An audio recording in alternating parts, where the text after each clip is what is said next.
ఇప్పుడు నేనేమంటున్నానంటే మీరు అన్నట్టు కుట్రలు జరుగుతూనే ఉన్నాయి. ఇంత వర్షం పడితే ప్రజలు ఇంత ఇబ్బందుల్లో ఉంటే గుడ్ల వల్ల ఇష్యూ రేజ్ చేస్తారండి? బుద్ధి జ్ఞానం ఉందా మీకు? రాజకీయం ముసుగులో నేరస్తులు కాకపోతే ఏంటిది అంటే మా అటెన్షన్ డైవర్ట్ చేసి ప్రజలకు ఇబ్బంది పెట్టాలని మీ ఆలోచన. ఇప్పుడు కూడా మీరు అన్నారు ఆ బోర్డ్స్ వచ్చాయి, ఎక్కడి నుంచి వచ్చే కూడా ఇన్వెస్టిగేషన్ చేస్తాం, ఎందుకు వచ్చే కూడా ఇన్వెస్టిగేషన్ చేస్తాం. అందులో కూడా ఎవరైనా ఉంటే మీరు అన్నట్టు ఆ బోట్లు వచ్చినప్పుడు కరెక్ట్గా అది కొట్టుకున్న ప్లేస్ చూశాను నేను. ఆ ఇది కూడా బెండ్ అయింది, వంగిపోయింది. పిల్లర్ కాదు, పిల్లర్ మధ్యలో ఉండే జాయింట్ వెయిట్ వెయిట్ వెయిట్ అది వెయిట్ అంటారా, అది కంట్రోల్ అన్నమాట. రెండు పిల్లర్స్ మధ్యలో గేట్ని కంట్రోల్ చేయడం కోసం పెట్టినటువంటి ఆ గేట్ అక్కడ ఉంటుంది, దాని సపోర్టింగ్ ఒక కాలం దాన్ని కొట్టుకుంది. అది బెండ్ అయిపోయి ఇరిగిపోయే పరిస్థితి వచ్చింది. అంటే ఏంటిది? ఎప్పుడు చరిత్రలో జరగల ఇలాంటివన్నీ జరుగుతున్నాయి. ఇప్పుడు అనుమానం రాని వారికి కూడా అనుమానం వచ్చే పరిస్థితి. ఎందుకు బాబాయిని చంపి నెక్స్ట్ డే నారాసురు రక్త చరిత్ర రాయగలిగిన వాళ్ళు ఇంక అనుమానం ఎందుకు రాదండి? Now I'm forced to suspect. ప్రతి ఒక్క ఈవెంట్ చూడండి, పాయిజన్ హాస్టల్స్లో ఏంటివన్నీ 1-4 సార్లు చెప్తున్నాను. ఇంక అందరిపైన నేను మా వాళ్ళపైన యాక్షన్ తీసుకోండి. ఎందుకంటే ఎక్స్ట్రా కేర్ఫుల్గా ఉండవలసిన బాధ్యత అధికార యంత్రాంగం పైన ఉంది. ఒకటి జరగకుండా చూసుకోవాలి, ఇలాంటి దుర్మార్గుల నుంచి కాపాడుకుంటూ ముందుకు పోవాలి, విజిలెంట్గా ఉండాలి. అది కూడా పెట్టాను. ఇప్పుడు అది కూడా అవేర్నెస్ తీసుకొస్తాం. నేను ఎవరు తప్పు జరిగినా, ఏ క్వార్టర్లో తప్పు జరిగినా బాధ్యత మీదే గుర్తుపెట్టుకోండి. నిన్న మొన్న కొంతమంది ఆఫీసర్లు ఇక్కడికి పంపిస్తే సరిగా పనిచేయకుండా కొంత ఇది చేసే అది కూడా నా నోటీస్కి వచ్చింది. I'm very clear, we're all here. ప్రజాధనాన్ని మనకు శాలరీస్ ఇస్తున్నారు, public tax payers money, we're here to do job. అంతేగాని ఇంకొక మాట ఎవరైనా మాట్లాడితే మాత్రం చాలా సీరియస్గా ఉంటుంది.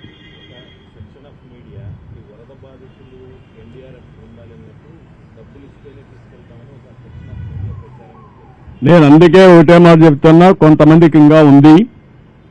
మీరు కూడా సమాజంలో భాగం. సమాజంలో మీరు కూడా ఇలాంటి తప్పుడు సంకేతాలు ఇచ్చి మీ పరువు పోగొట్టుకోవద్దండి. కమాన్ మెయిన్ స్ట్రీమ్, మెయిన్ స్ట్రీమ్కి రమ్మని కోరుతున్నా. ప్రజాహితం కోసం పనిచేయమని కోరుతున్నా. చేయకపోతే వాళ్లే ఏ విధంగా ఎలిమినేట్ చేయాలో వాళ్లే ప్రజలే ఎలిమినేట్ చేసుకునే పరిస్థితి వస్తుంది. అన్నింటికంటే ముఖ్యంగా ప్రజలు ఆలోచించాలి. ఏంటంటే నిన్న వచ్చి 5 నిమిషాలు వచ్చి షో చేసి ఒక్క వ్యక్తికి ఒక పాకెట్ భోజనం ఇచ్చారండి, ఒక వ్యక్తిని పరామర్శించారండి, ఒక వ్యక్తిని సపోర్ట్ చేయడుగా చేశారండి. ఆ పేపర్ ఉంది, రాయొచ్చు కదా పాజిటివ్గా. ఏంటివన్నీ వికృతమైన చేష్టలు, పనికిరాని చేష్టలు. ఎవరు చేయరు ఇవన్నీ.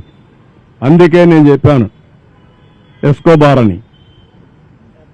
ఇదే మారి చేసేవాడు, ఏది చేసినా ఇదే మారిగా.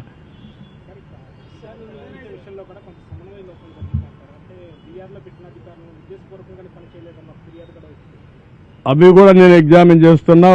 ఒకవేళ మా సీనియర్ ఆఫీసర్స్ గుడ్ ఫెయిత్తో చేసుంటే ఆ ఫెయిత్ నిలబెట్టుకోవాల్సిన ఆఫీసర్ అతను. ఒకవేళ గుడ్ ఫెయిత్తో పెట్టినప్పుడు, బాధ్యత ఇచ్చినప్పుడు you don't have any excuse. As long as you are in government roles, that is your duty to do government duty. Be clear. ఒకవేళ వీఆర్లో పెట్టాడు, సిఎస్ఓ లేదంటే మా డీజీ గారు ఒక ఓవర్లుక్ అయ్యారు, ఓవర్లుక్ అయితే పనిచేయవా నువ్వు? ఏమనుకుంటున్నారు మీరు? జీతం తీసుకోవడంలా? జీతం తీసుకున్నప్పుడు నీకు బాధ్యత లేదు. సమాజం కూడా బాధ్యత ఉంటుంది, గుర్తుపెట్టుకోండి. మీకు కూడా బాధ్యత ఉంది. అందుకే అడిగాను. మీకు మేము ఇవ్వకపోవచ్చు జీతం, ప్రజలు ఇస్తున్నారు. అందరం ప్రజలుంటేనే మనం అందరం ఉంటాం. ప్రజలు ఇబ్బందుల్లో ఉన్నప్పుడు మీనమేషాలు లెక్కేయడం, వాళ్ళకు నష్టం వచ్చే పనులు చేయడం అది క్షమించరాని నేరం. I'm very clear on that. నేను కూడా ప్రజలకు ఎప్పటికప్పుడు కమ్యూనికేట్ చేస్తా. నేను వాళ్ళు ఏ నిర్ణయం చేసి దానికి ముందుకు పోతాను. Thank you.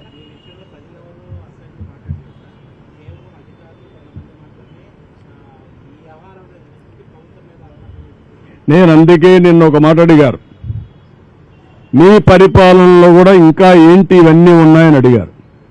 ఒకరు కాదు, ఎక్కడికి పోయినా మీరు పరిపాలనలోకి వచ్చారంటే మిమ్మల్ని కోరుకున్నాం, మీరు వచ్చారు, వచ్చిన తర్వాత ఎందుకు జరగడం లేదు, ఎందుకు ఇవన్నీ జరుగుతున్నాయి, మీరు చెప్తున్నారు ఎందుకు ఫీల్డ్లో జరగలేదు. They are asking me, now I have to respond. నిన్న ప్రధానమంత్రి గారు చెప్పినప్పుడు ఆయన ఒక మాట అన్నాడు, మీరున్నారు, మీరు చేయగలుగుతారు కదా.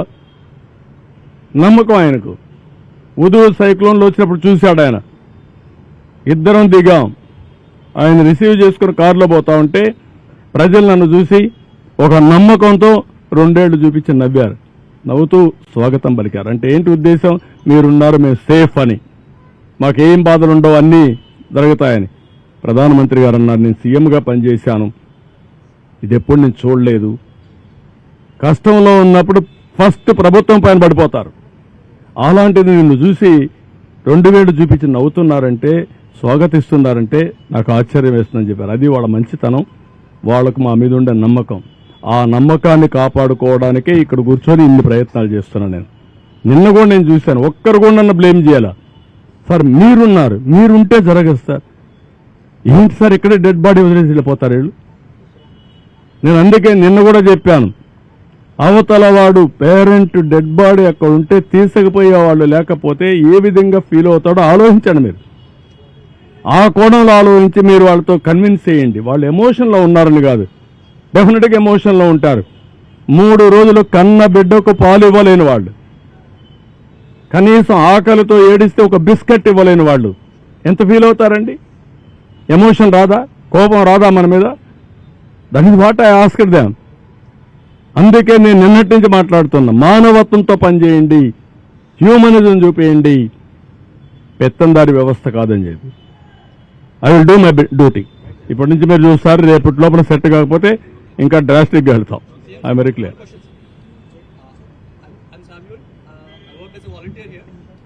ఇక్కడ చాలా శ్మశానాలన్నీ ఊరిపోయి ఉన్నాయండి. So I you take any proactive measure to support them? Yeah, we'll take it up. We'll take it up immediately. Especially Singnagar area, it's completely flooded. Immediately I will take it up. We'll revive all smashanas. We'll do it. Okay. No, not necessary. I have to go. I will come back. Now we have entrusted to everybody.